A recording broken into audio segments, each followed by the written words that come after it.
My family treated me like a parasite until they learned I owned the company where my spoiled sister got hired there. My entire life, my parents saw me as the disappointment, constantly comparing me to my sister. But the day I became CEO of my own company, they still tried to kick me out of their house. You won't believe what happened next. Look, most families have that one ritual that looks normal from the outside, but slowly eats you alive from the inside. And for mine, it was the weekly dinner where my parents basically turned my life into a comparison chart. By the time I hit middle school, I could tell what kind of night it was going to be, just by the way my father stacked the plates and the way my mother hovered around the oven with that tight, little smile that meant she was about to perform. My older sister would sit at the end of the table closest to the kitchen, which somehow became the unofficial spotlight seat. My parents would line up her certificates and trophies like props in a play no one else had agreed to be in. They would read every achievement out loud, pausing for reactions, while I just focused on cutting my food into smaller and smaller pieces, pretending my chest wasn't burning. On the surface, it probably looked kind of wholesome. You know, proud parents bragging about their kid. But there was always the second part of the performance where the spotlight swung straight at me. It usually started when my mother tilted her head, sighed dramatically, and asked why I couldn't be more like my sister, as if I had accidentally ordered the wrong personality from a catalog, and we were still within the return window. The worst night was when I tried to mention a little project I was working on, some code I had been writing on an old desktop in the basement. My sister actually laughed out loud. She rolled her eyes and said playing with computers didn't count as a real accomplishment.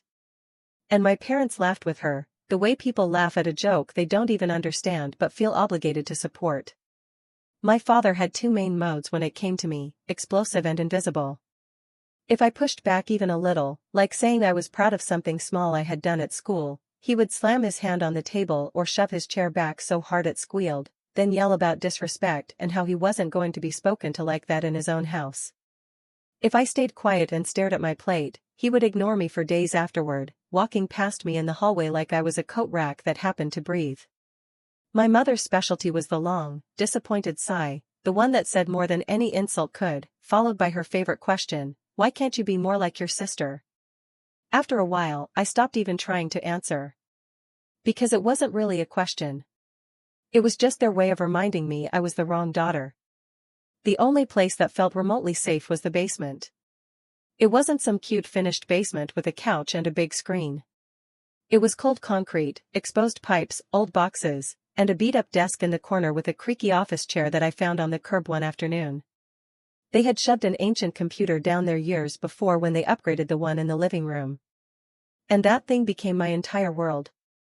I would sit there for hours, teaching myself how to code from random tutorials and forums, typing and deleting and trying again until the logic finally clicked. It sounds dramatic, but that basement was the only space in the house where I wasn't being measured against my sister's latest accomplishment, where no one was sighing at me or asking why I wasn't more impressive. By college age, I rarely went upstairs except to sleep.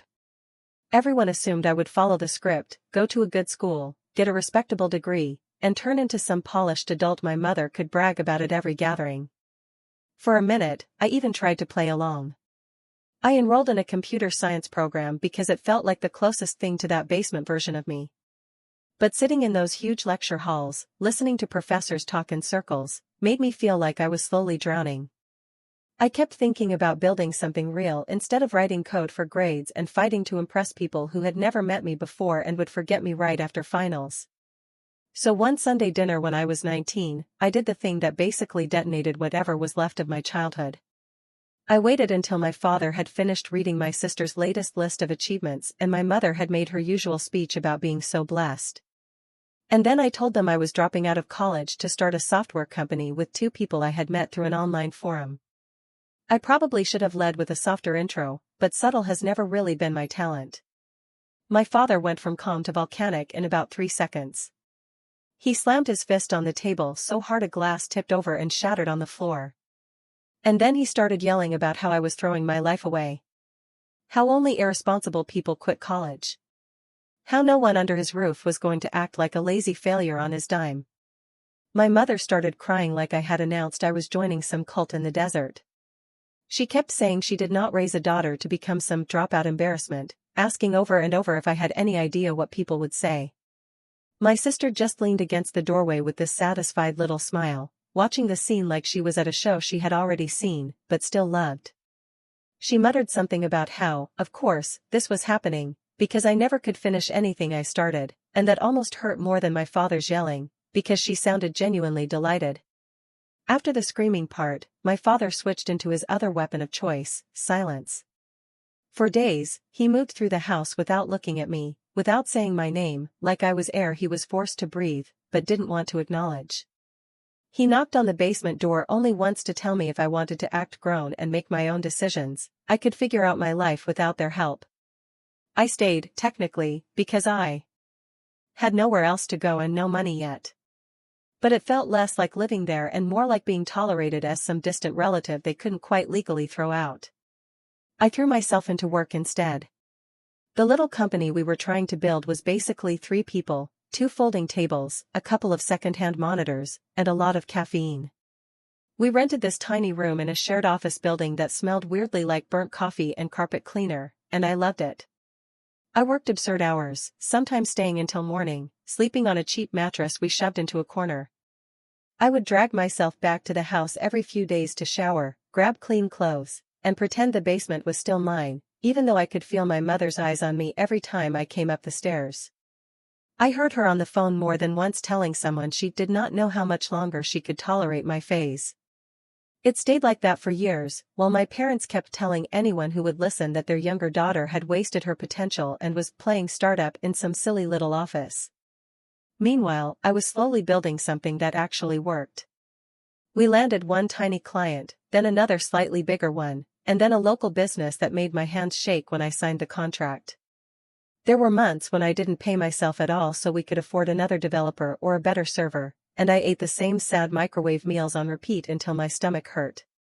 But every time a piece of code worked or a client renewed a contract, it felt like another brick in this thing that belonged to me, not to their version of who I should be.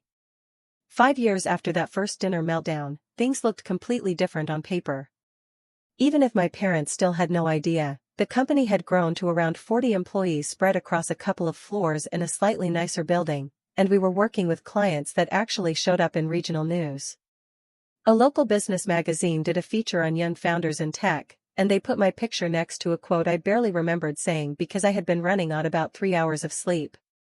I bought a small apartment in a not fancy but decent part of the city with creaky wooden floors and a view of a parking lot that somehow felt like freedom every time I looked at it. I didn't tell my parents about any of it. On official documents, I still used their address because changing everything felt like inviting questions I didn't want to answer. I kept a suitcase with old clothes and an ancient laptop in the basement on purpose, because I knew my mother still went down there sometimes to poke around. I left just enough there to keep the illusion alive for her. So, I let her keep the illusion, even as I spent most nights falling asleep on my own couch with my laptop balanced on my stomach and empty takeout containers on the coffee table. Every once in a while, I would show up for a Sunday dinner just to keep the peace on the surface. They would ask me how the job hunt was going, because in their version of events, I was still bouncing between part-time gigs and wasting time.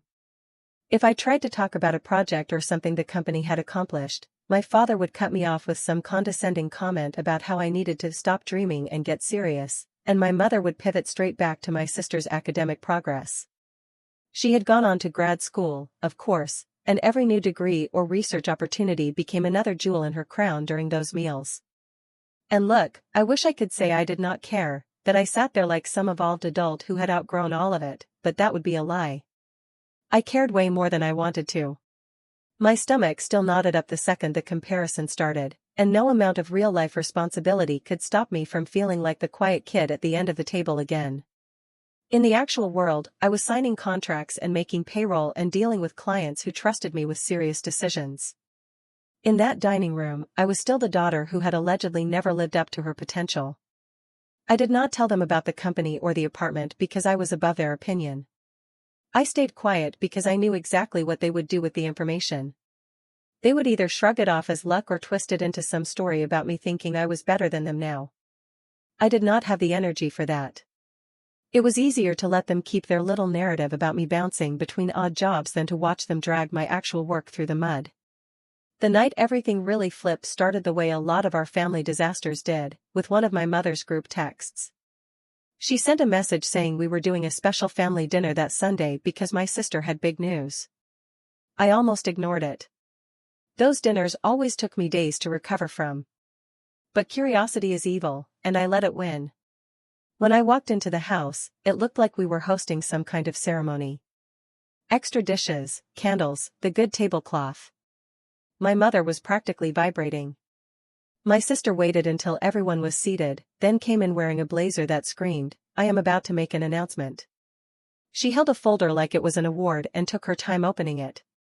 Then she said she had accepted a position at a tech company that had just gone through a major rebranding with a new, more modern name. The second she said it, my brain did that delayed reaction thing. I knew that name. It was my company. We had just spent months and way too much money picking that name. I sat there, smiling automatically, while my parents did their usual performance. My mother put her hand over her chest and kept saying how proud she was, how this proved that real effort and real education paid off. My father launched into a speech about prestige and stability and how this was exactly the kind of job a serious person went after. Then he turned to me with that familiar mix of pity and irritation and asked, in front of everyone, what my plan was now that my little experiment clearly wasn't going anywhere. Before I could answer, he kept going. He talked about how I was still living in their basement at 24, still refusing to finish my degree, still being carried by their generosity. He said he had been patient long enough and that seeing my sister finally succeed made him realize he could not keep enabling my so-called lifestyle. My mother nodded along, dabbing at her eyes, and my sister watched me like she was waiting for a fight to break out. When he said I had until that night to pack my things and get out, it should have broken me. Instead, I felt this almost hysterical little burst of laughter caught in my throat. The whole thing was ridiculous. I already had an apartment. I already had a life outside that house. The only thing they were actually taking from me was the illusion that they were in control of anything. But the words still landed. Being called a parasite by your own father is not something you just shrug off because the logistics technically work out. I did not argue. I finished my food, put my plate in the sink, and said I would be out of their way by the end of the night. My mother tried to spin that into a moral victory, saying maybe being forced to stand on my own would finally make me grow up. And I just nodded, because there was no point in explaining that I had been standing on my own for years. I went downstairs, grabbed the sad suitcase and the old laptop I had kept there for show, and walked out without telling them where I was going. The next morning, I got to the office earlier than usual and went straight to human resources. I asked for the list of new hires starting that week, and there it was, my sister's name printed neatly in the middle of the page. For a second, I thought about stepping back, letting it all play out without getting personally involved. That would have been the mature choice, probably. Instead, I told the HR manager I wanted to stop by the orientation session to welcome everyone and talk about company values. By 9 in the morning, the new hires were gathered in one of our bigger conference rooms, sitting around tables with their temporary badges and little notepads. I waited until the HR manager had gone through most of the boring basics, then walked in with my coffee like it was just another day at work. My sister was near the front, facing the big monitor. When she glanced over and saw me, I watched her face go through 3 stages in about 2 seconds, confusion, amusement, and then mean amusement. "Oh my God," she said, loud enough for the whole table to hear. "You work here, too? What did they finally hire you to clean or something?" People laughed because, of course, they did. They didn't know me yet. To them, I was just some random woman walking through the room with a coffee. I felt this wave of heat climb up my neck, but I also felt something else, something cold and steady. I turned to the HR manager and said her name, and she responded immediately, standing up a little straighter, her whole body language shifting in that way people do when their boss walks in. The room went quiet. You could almost hear the mental math happening as people realized there was some dynamic here they had not understood. I took a breath, sat my coffee down, and introduced myself the way I usually do when I meet a group like that. "My name is Belle," I said. "And I am the founder and chief executive officer here." You know that feeling when a room collectively stops breathing? That was it. A couple of the new hires looked down at their hands like they were praying to disappear. One guy swallowed so loudly I could hear it from across the table. My sister just stared at me, her mouth slightly open like she was trying to reboot. I could have let it go. I could have laughed it off, made some joke about siblings, and moved on. Instead, I reminded everyone in a very calm voice that the company had a zero-tolerance policy for disrespect and harassment, even in joke form, and that we took how people treated each other very seriously. Then I turned toward my sister and said she owed the room an apology. She blinked at me like I had slapped her. For a second, I thought she was going to refuse. And honestly, I don't know what I would have done then, but she stood up on shaky legs, cleared her throat, and muttered something about being out of line and not meaning any harm. Her voice wobbled, and her eyes were shiny, and I felt that pinch of guilt that always shows up when you do something on purpose that you know is technically justified, but still feels a little cruel. I stepped back, told the HR manager to continue with the orientation, and asked my sister to stop by my office at the end of the day. Then I walked out like my legs weren't shaking. The second my office door closed behind me, I had to sit down because the adrenaline crash was brutal. I kept thinking, okay, you wanted them to see you, right? Well, now they see you. Congratulations. When my sister showed up that afternoon, she looked like she had aged 10 years in a few hours. Her eyes were puffy. Her hair was falling out of its careful style, and she walked in like someone heading to a sentencing hearing. I gestured for her to sit, opened her file on my screen, and tried to switch my brain into professional mode. I told her straight up that her resume was solid, and that she had been hired on her own qualifications. Not because anyone knew she was related to me. I also told her that what she said that morning would have been a problem, even if she had said it to a random coworker. But saying it to the person who technically owned the building took it from bad judgment to something much closer to self-sabotage. She started crying pretty much immediately, big, messy tears, saying she had no idea I was in charge, that she thought I was some kind of temp or assistant. Then she hit me with the question that has been echoing in my head ever since. She asked why I never told them, why I never told her or our parents or anyone in the family what I had built. Why I let them keep treating me like some failure living in the basement while I was showing up in magazines. I told her the truth, or at least the version I could fit into that conversation without breaking down. I said our parents had decided who I was a long time ago, and that nothing I said seemed to change it. When I tried to share good news, they would either dismiss it or twist it into some criticism. I said it felt easier to stay quiet than to hand them something I was proud of and watch them tear it apart. I also told her that this job of hers, this opportunity, needed to be about her work, not about whatever story the family had been telling about me for years.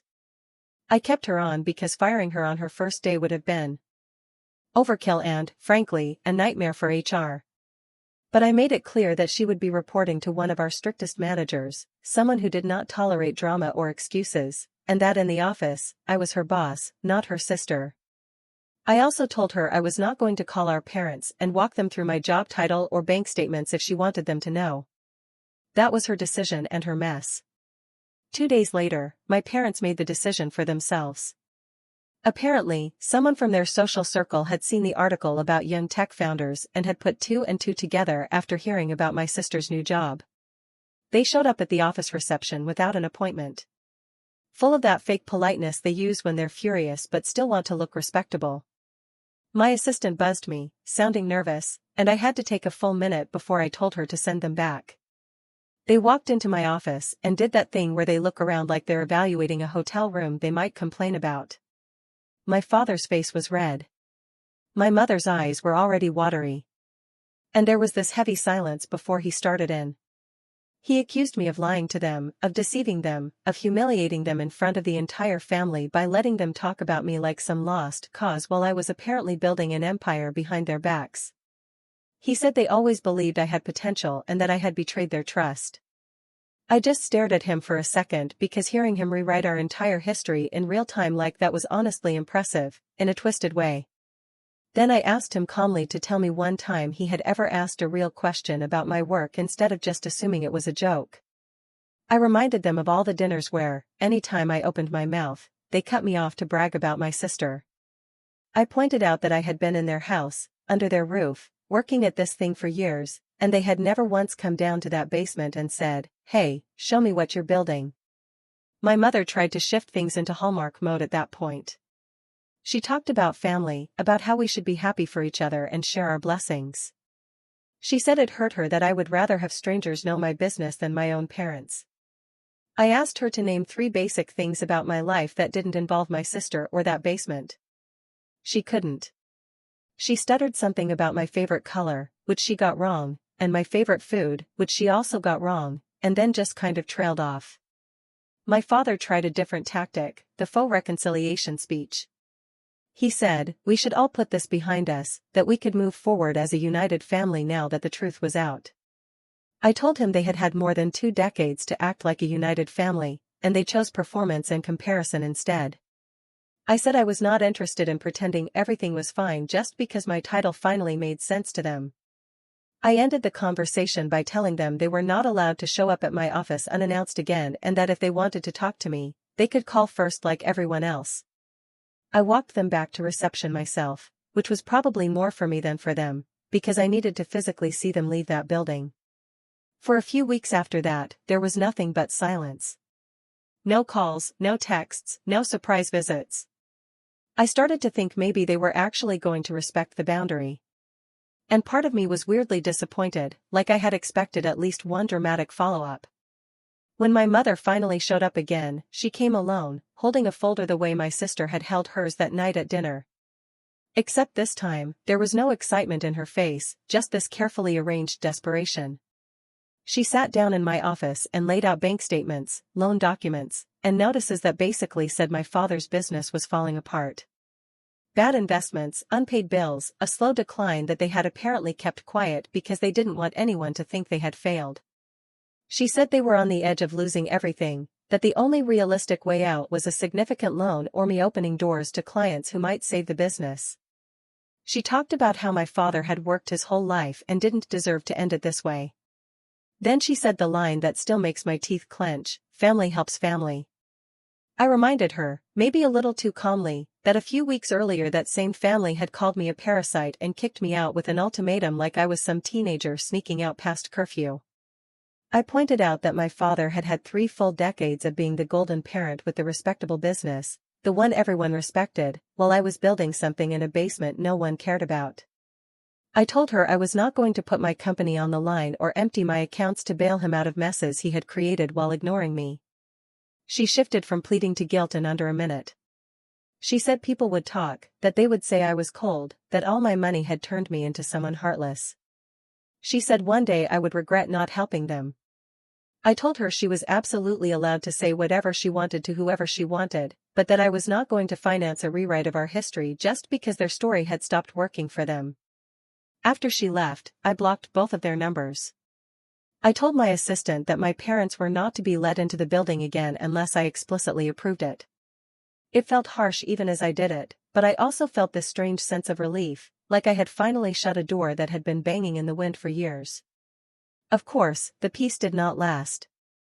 Over the next couple of months, they lost the business completely and had to sell the house I had grown up in. Instead of taking any responsibility, they did what they always do.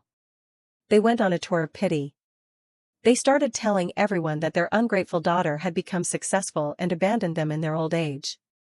They cried in living rooms and at community events, telling this watered-down soap opera version of our life where my father was a hard-working saint and my mother was a fragile victim and I was the villain who slammed the door in their faces. I know this because people started coming to me. Distant relatives messaged me on a social app asking how I could do that to the people who raised me. An aunt I barely knew left this long voicemail saying she had heard I was living in luxury while my parents were struggling to pay rent and that she hoped one day my own kids would treat me the way I was treating them so I could understand how it felt. That one actually made me laugh out loud even as it stung because the idea of me choosing to have kids with the way things were going felt like a joke. My sister called one night, her voice shaking.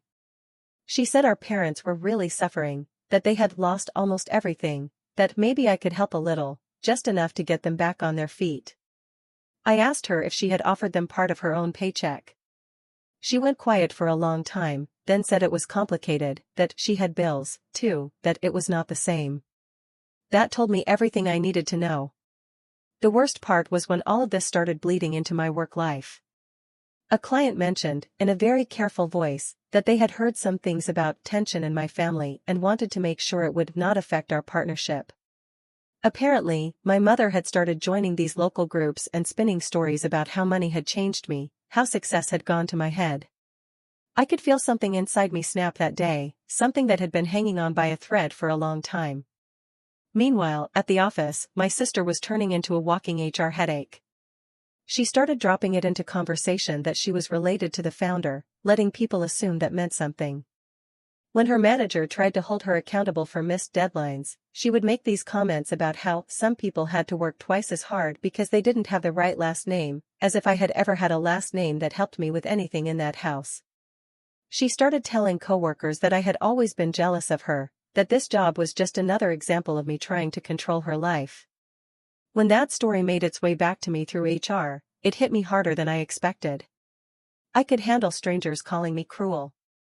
I could handle clients giving me side eye until I explained. But hearing that my own sister was repainting our childhood as if I had been the one in the spotlight, as if I had been the one they favored, felt like someone twisting a knife I had already learned to live with. I had a meeting with her manager and the HR team, and they laid out the pattern, using our relationship as a shield, undermining authority, manipulating people's sympathy. We all knew it could not continue. I transferred her to a role with very clear, repetitive tasks and heavy oversight, as far from anything strategic as possible. I told her, in my office again, that I was doing this to give her a chance to stabilize rather than firing her on the spot, but that if I heard about one more comment using our family dynamic at work, she would be out. She accused me of persecuting her, of using my power to punish her for childhood stuff, and I will not lie, that hurt. I told her the door was literally right there and she was free to leave if she thought another company would be a better fit. She didn't walk out. She stayed for a while, simmering. Around 4 months after my parents had first come to me with their stack of financial papers, they shut up again. Calmer this time. And honestly, that scared me more than the yelling. They said they had started therapy, individually and together. They pulled out little notes from their pockets, things their therapist had apparently said about patterns, favoritism, and the damage they had done by constantly comparing me to my sister. For the first time in my entire life, I heard my father say the words, "We were wrong." If you were waiting for me to say that everything melted and we all cried and hugged, I am going to disappoint you.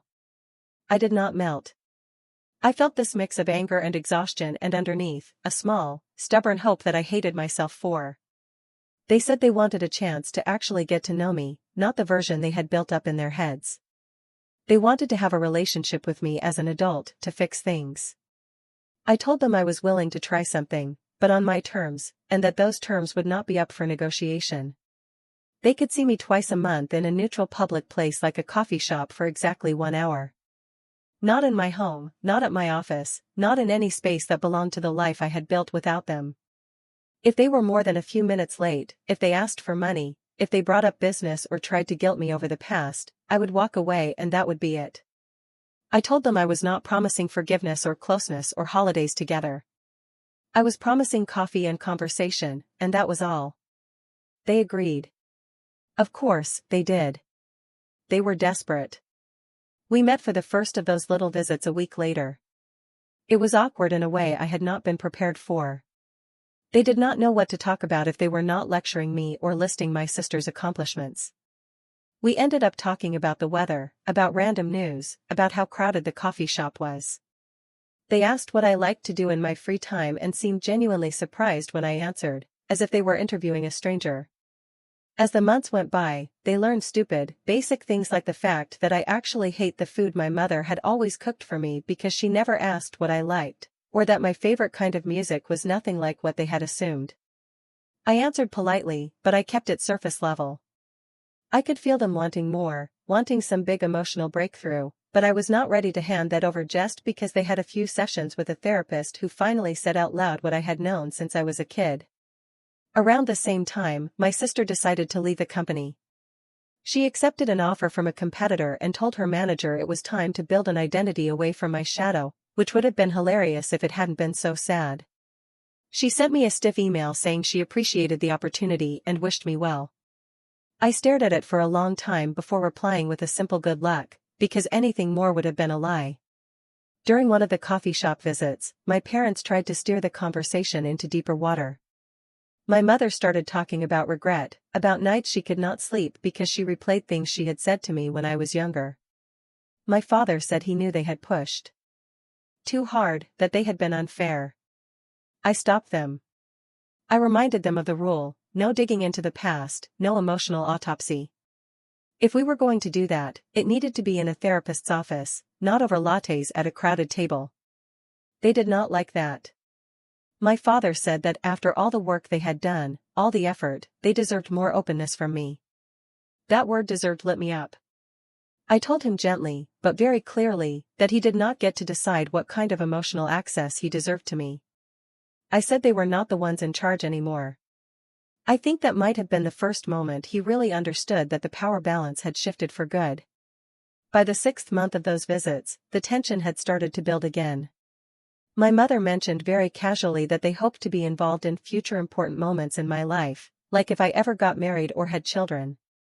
I almost laughed because the idea of inviting them into those spaces after everything felt like inviting a tornado into a glass house. I told her there were no guarantees, that she needed to stop imagining some big family reunion scenario. My father said they had done the work, that 6 months of therapy and consistent visits should earn them some trust back. I told them 6 months could not erase decades, and that I was not interested in pretending otherwise just to make things smoother for them. When they pushed again, asking if they could at least come see my apartment, I said no. I told them very plainly that my home was my safe place, and they were not welcome there. My mother's eyes filled with tears and my father's jaw clenched, and I felt that old familiar guilt rise up. But I did not back down. Apparently, that was the moment my mother decided to revert to her favorite coping mechanism: public performance. A few weeks later, someone sent me a screenshot of a long post she had written in a community group on a social app. In it, she talked about her estranged daughter who refused to let her own parents see where she lived, who punished them for past mistakes even after they had sought help. She painted herself as this tragic figure trying her best with a cold and distant child. She did not use my name, but anyone who knew us would have recognized who she meant. At our next scheduled coffee visit, I showed her the screenshot before I even sat down. My hands were shaking, not from sadness, but from anger so sharp it felt almost clean. I told them the experiment was over. They had broken the bare minimum of trust one had offered by taking our situation back to the court of public opinion like they always did. I said I would not be meeting them like that anymore. They begged. They said it was just a cry for help, that she had written it on a bad night, that she regretted it. I told them I believed they were sorry, but that this was exactly the pattern I had grown up with. Public drama first, private apology second. I said I was done playing my part in that. After that, months went by with no contact at all. The silence was different this time, heavier, but also cleaner. I poured myself into work again, the way I always do when my personal life feels like a mess I do not know how to untangle. We expanded the company, opened a small satellite office in a nearby city, hired more people. I built a circle of friends who had never met my family and only knew the version of me that existed outside that house, outside that basement. They saw me as competent, funny, stubborn, generous, messy. They did not see me as the disappointment. About a year after that night my father told me to get out, I realized I could think about my parents without my whole body tensing up. The anger was still there, but it had cooled into something more solid. Not forgiveness, just clarity. I knew exactly who they were and what they were capable of. I knew what they had done and what they had lost. I also knew I did not owe them access to the parts of my life that finally felt like mine. After around 6 months of total silence, I agreed to see them again, but on even stricter terms. Short monthly visits, half an hour at most, same public place. No talk of the past, no talk of money, no talk of other people's opinions. They took what they could get. They showed up, sat across from me, and asked about work in this light, careful way, like they were afraid of stepping on a landmine. They did not push for invitations or more time. Maybe they finally understood the limits were real. Maybe they were just tired. My sister texted me on holidays and birthdays, little polite messages that said things like, "Hope you are well and wishing you the best." We never talked about the company or our parents or that day in the conference room. Sometimes I typed out long replies, paragraphs that I deleted before sending because there was too much to say and no good way to say it. I stopped caring about that somewhere along the way. I moved out of that orbit physically and emotionally. I built a life in a different part of the city with people who don't know me as the difficult daughter or the weird girl in the basement. When I walk into my apartment now, I close the door behind me and there is no one upstairs comparing me to anyone else. No one waiting to turn my victories into someone else's spotlight. It is not a perfect happy ending. There is no big family hug, no holiday miracle where everyone suddenly learns how to love each other the right way. What I got instead was something smaller, but honestly more real. I got distance. I got the right to decide who gets to know me and how much. I got to stop auditioning for a role I never wanted. If you are listening to this and waiting for some moral or neat conclusion, I don't really have one. All I can say is that sometimes the best you can do with the family you were given is stop letting them write your story. Mine will always include a basement, 1,000 comparisons I never asked for, and the sound of my father's voice telling me to get out. It will also include the quiet satisfaction of knowing that when he slammed that door, he had no idea I was already gone, building something they could no longer control, whether they ever chose to see it or not. The aftermath was not neat or cinematic. I went to therapy, learned to catch myself mid-spiral, and slowly built a life with people who knew me as competent and funny instead of the family disappointment. Some days, I still heard my father's dismissive tone in my own voice during meetings and had to consciously choose not to recreate his patterns at work. I made it a rule to never use comparison as a weapon, to keep hard conversations behind closed doors, and to actually ask people who they were instead of deciding for them. My parents settled into a smaller rental apartment and into this strange role of distant relatives I happened to share a lot of history with. We saw each other briefly in coffee shops now and then. They asked careful questions, tried not to push, and occasionally slipped back into old habits before catching themselves. The community we grew up in still sees me as the villain in their version. The ungrateful daughter who got money and lost her heart. I stopped trying to fix that storyline. Let them keep the play they rehearsed for decades. I am not in that audience anymore. If there is anything close to a lesson here, it is just this: you can love your parents and still decide they do not get full access to you. You can grow up being told you are less and still build a life where you are not the punchline. When my father told me to get out, he had no idea I was already halfway gone. Out of his house, out of the role they wrote for me, and into a life they cannot control, whether they ever choose to really see it or not. Every once in a while now, I will get an update about my parents through my sister in those polite holiday texts. A small health scare, a neighbor moving away, a new hobby they are trying. I listen, I respond with neutral concern, and then I go back to whatever I was doing before. I do not rush to their side. I do not ignore it completely either. I exist in that middle space, the one no one writes stories about, where you care enough to hope they are okay, but not enough to let them pull you back into the old roles. Maybe that is the real ending here. As unsatisfying as it might sound, not total estrangement, not cozy reconciliation, just a complicated, imperfect distance where everyone knows the lines they are not supposed to cross anymore. They stay mostly on their side. I stay on mine. Sometimes our paths overlap for a coffee or a text or a random event. Most days they do not. And in the middle of all that, life keeps happening. The company grows or stalls or shifts direction. New people join, others leave. I screw things up, fix them, screw up different things. I learn slowly how to be a boss who does not weaponize comparison, who does not use silence as punishment, who does not mistake fear for respect. I fail at that sometimes and then try again. I make time for friends who feel more like family than the people who share my genetics. I figure out what I actually like to eat when I am not trying to anticipate someone else's reaction. If you stripped away the career part, the business, and the panels and all of that, the core of my story would still be the same. It is about a girl who grew up being told she was never enough and then built a life where she stopped asking the same people who broke her to be the ones to fix her. It is about messy boundaries and late-night panic and blocked numbers and tiny victories that no one claps for except you and maybe one or two people who really get it. So if you are waiting for me to say that one day my parents woke up completely transformed. Sorry. They are better in some ways, still themselves in others. They forget and slip back into old habits sometimes. I catch it now, name it, and step back before it swallows me. That more than anything is the change that matters. Not their tears, not their apologies, not their failed businesses or rented apartments. My reaction. I used to think being a good daughter meant absorbing every blow and still showing up smiling. Now my definition is different. Being a good daughter for me means not teaching the next version of me, whether that is a niece or some kid in a coding class or whoever, that love equals constant self-betrayal.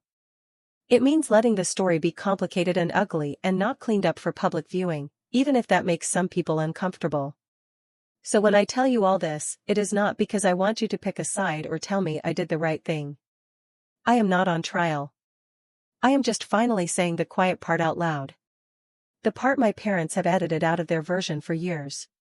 They still have their story. This one is mine. And for the first time, that feels like enough. The weeks right after everything blew up with my parents and my sister were weird in a way I did not know how to explain to anyone who had not grown up like that.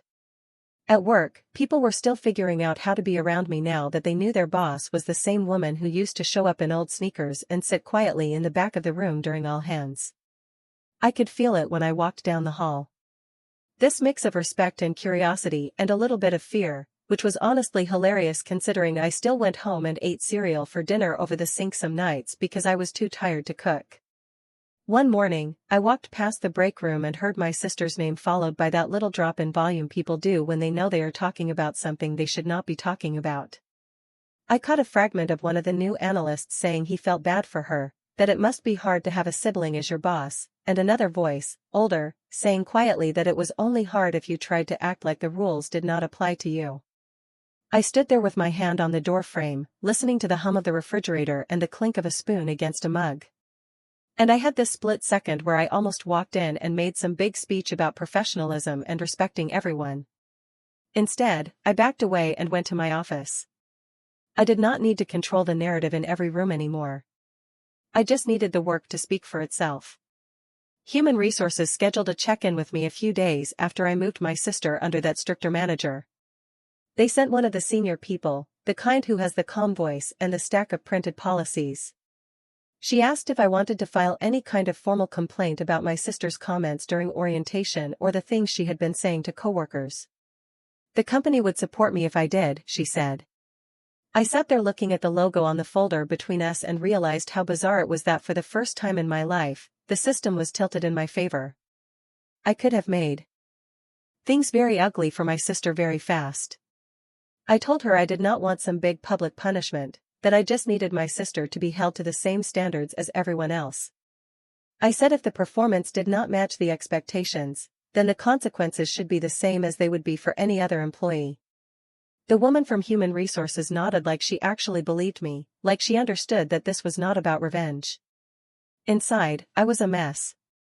Part of me wanted to watch my sister get marched out of the building with a box of her things just so I could send that image back in time to the version of me sitting in the basement while everyone clapped for her at dinner.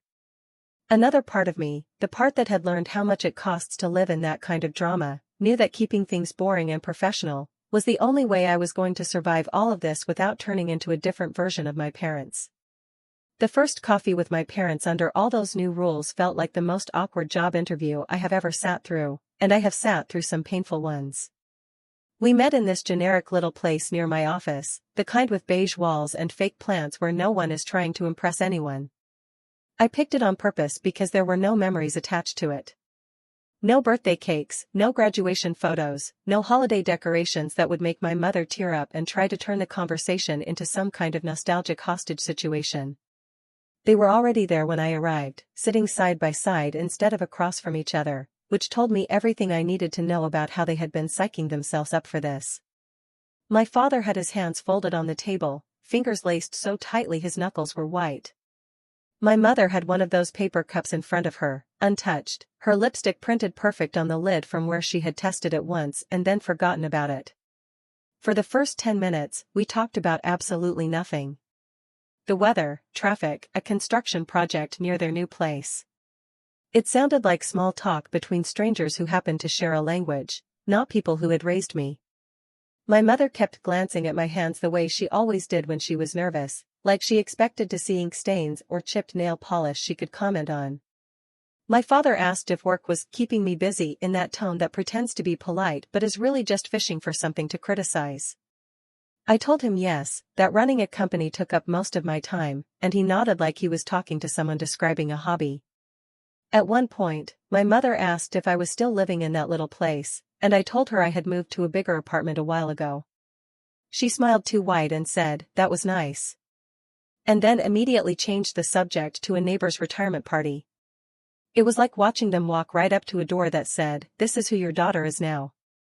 And then turn around on purpose. Eventually, my father cleared his throat and said they were trying to do better. He did not use words like abusive or cruel or controlling. He said they had been too hard on me, that they maybe had not understood what I was doing with my life. My mother nodded along, eyes already shiny, and added that watching my sister struggle at work after everything that happened had made her realize they had not done any of us favors by dividing us into the successful one and the difficult one. I wanted to ask her where that insight had been when I was 13 and crying in the basement over a math quiz she did not even remember existed. Instead, I took a sip of my coffee and told them I appreciated the effort. It was not forgiveness. It was just acknowledgement that they were at least looking in the right direction now. Therapy during that stretch of time was not some dramatic breakthrough where I yelled into pillows and walked out feeling cured. It was more like having someone slowly tilt a mirror I had been staring into my whole life, showing me angles I had never realized were there. My therapist asked questions that sounded almost stupid at first, like what did I think a normal reaction from a parent would have been when I announced I wanted to start a company, or how did I imagine a different mother might have responded to that first interview about the business. I kept wanting to say they would have done exactly what mine did because for so long that was all I knew. One day, she had me walk through step by step the night my father threw me out, where I was standing, what he said, what my mother did, what my body felt like. I told her how my ears rang and my hands went numb, and how I still packed my things neatly because some part of me was sure that if I looked messy, they would use that as proof I was irresponsible. She looked at me for a long time after I finished talking and said very quietly that none of that sounded like a disagreement or a rough patch. It sounded like a trauma response. I laughed at first because the word felt way too big for something that had happened in a dining room, in a regular house, in a regular suburb. Then I realized my throat hurt and my eyes were burning and I was gripping the arm of the couch so hard my fingers ached. It was the first time I let myself consider that maybe the problem had never been that I was too sensitive. I told her that my parents loved me because that was the line I had been repeating my whole life whenever something felt off. She did not argue with that. She just asked what I meant by love in practice, not in theory. Did they show up for me? Did they ask questions and listen to the answers? Did they ever apologize without turning it into a speech about how hard their own childhoods had been? I sat there picking at a loose thread on the cushion and realized I could not come up with many examples that did not end with me feeling smaller than when the conversation started. It was weirdly harder to say that out loud than it had been to talk about being thrown out of the house. Admitting that the foundation was cracked felt more dangerous than describing the moment the wall actually collapsed. Maybe the problem was that I had been taught to call things normal that were not remotely normal.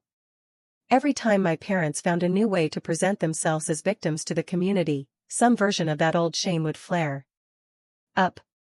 I would get a screenshot from a cousin or a forwarded message from someone I had not talked to since high school saying they were praying for my parents in this difficult time and that they hoped I would remember that family is everything.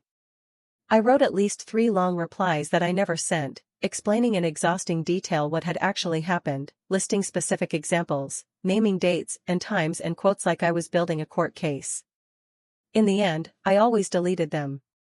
I started to understand that anyone who heard our daughter abandoned us when we lost everything and did not think to ask a single follow-up question was not my audience. Holidays were the strangest adjustment.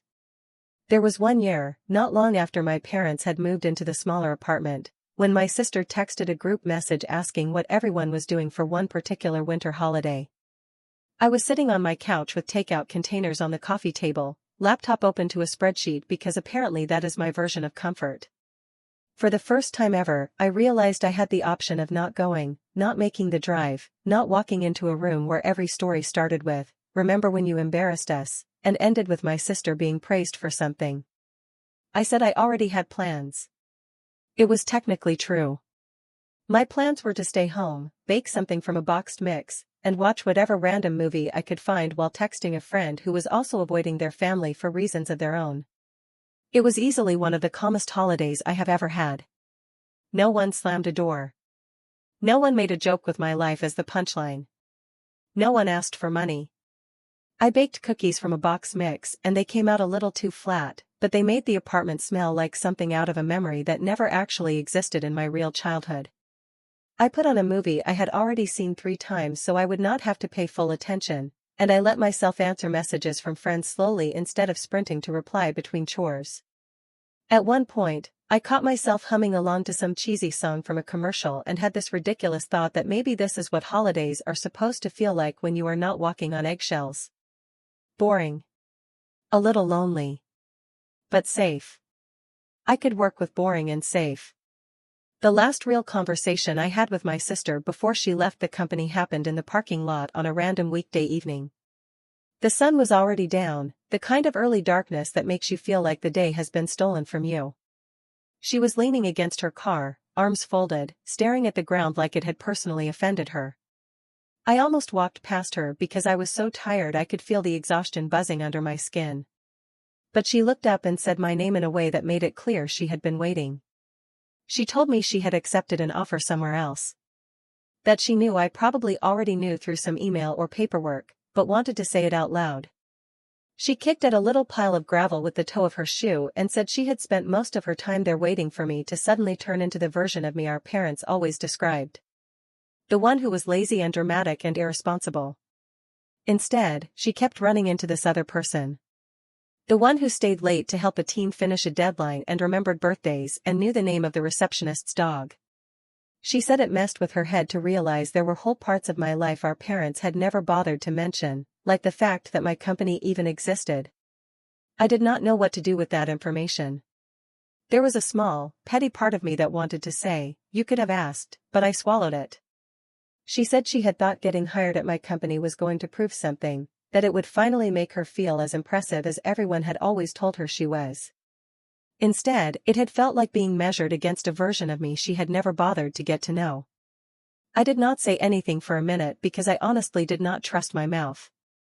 There was too much history sitting between us in that parking lot. Too many years of dinners and comments and eye rolls for a tidy conclusion. Eventually, I told her I hoped she found a place where she could figure out who she was without our parents' script running in the background.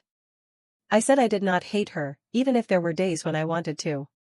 I did not forgive her either, not fully, but I was not interested in spending the rest of my life as the mirror image of the people who had hurt me. She nodded, wiped at her face like she could not quite believe she was crying, and said that maybe we could be the kind of siblings who send each other messages on holidays and birthdays and leave it at that. I said that sounded about right. We have mostly kept that bargain. By the time all of this settled into something like a new normal, my life from the outside probably looked pretty boring. Coworkers who met me years later only saw the version of me who double-checked calendar invites and brought extra pens to meetings. Neighbors knew me as the woman who always carried all the grocery bags in one trip and waved politely in the hallway. That was kind of the point. The chaos that used to live in every room of my life got downgraded to background noise I could mute when I needed to.